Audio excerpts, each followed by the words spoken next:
নমস্কার। শ্রীমদ্ ভাগবত গীতা অষ্টাদশ অধ্যায় মোক্ষযোগ। অর্জুন উবাচ। শ্লোক 1।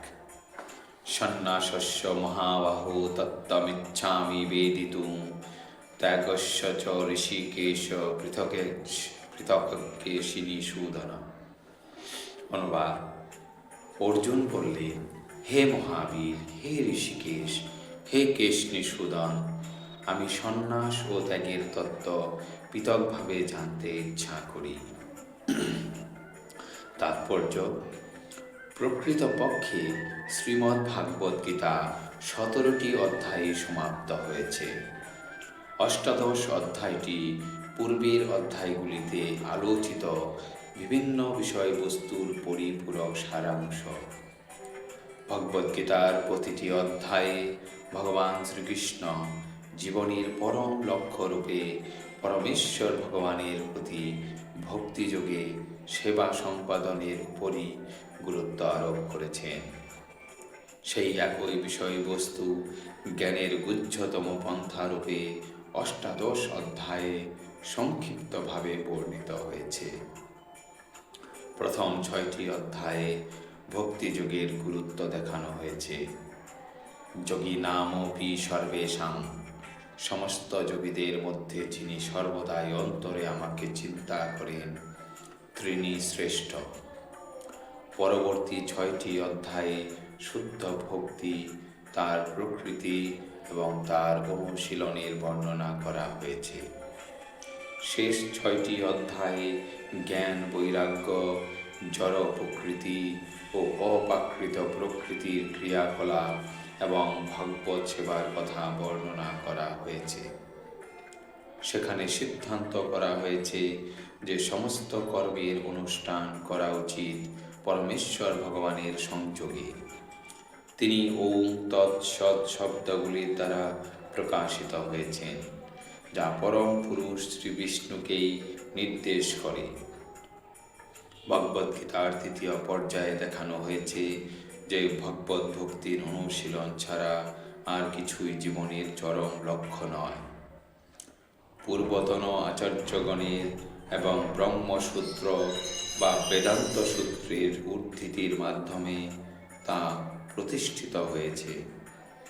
কোনো নির্বিশেষবাদী মনে করেন যে বেদান্ত সূত্রের জ্ঞানের উপর একমাত্র অধিকার কেবল তাদেরই আছে, কিন্তু প্রকৃতপক্ষে বেদান্ত সূত্রের উদ্দেশ্য হচ্ছে ভগবত ভক্তি হৃদয়ঙ্গম করা, কারণ ভগবান নিজেই বেদান্ত সূত্রের প্রণেতা এবং তিনি বেদান্ত বেত্তা। সেই কথা পঞ্চদশ অধ্যায়ে বর্ণনা করা হয়েছে। প্রতিটি শাস্ত্রের, প্রতিটি বেদেরই প্রতিপাদ্য বিষয় ভগবত ভক্তি। ভগবদ্গীতার সেই বিষয়ে বিশ্লেষণ করা হয়েছে। ভগবদ্গীতার 2য় অধ্যায়ে যেমন সমগ্র বিষয়বস্তুর সংক্ষিপ্ত সার বর্ণনা করা হয়েছে, তেমনি অষ্টাদশ অধ্যায়ের সমস্ত উপদেশের সারমর্ম বর্ণনা করা হয়েছে। এখানে বৈরাগ্য এবং জড় প্রকৃতির 3টি গুণের ঊর্ধ্বে চিন্ময় স্তরে অধিষ্ঠিত হওয়াই জীবনের পরম উদ্দেশ্য বলে নির্দেশিত হয়েছে। ভগবদ্গীতার 2টি বৈশিষ্ট্যপূর্ণ বিষয়বস্তু ত্যাগ ও সন্ন্যাস সম্বন্ধে অর্জুন স্পষ্টভাবে জানতে চেয়েছেন, তাই তিনি এই 2টি শব্দের অর্থ সম্বন্ধে জিজ্ঞাসা করছেন। ভগবানকে সম্বোধন করে এখানে ব্যবহৃত ঋষিকেশ ও কেশনিসূদন শব্দ দুটি তাৎপর্যপূর্ণ। ঋষিকেশ হলেন সমস্ত ইন্দ্রিয়ের অধিপতি শ্রীকৃষ্ণ, যিনি আমাদের মানসিক শান্তি লাভের জন্য সবসময় সাহায্য করতে পারেন।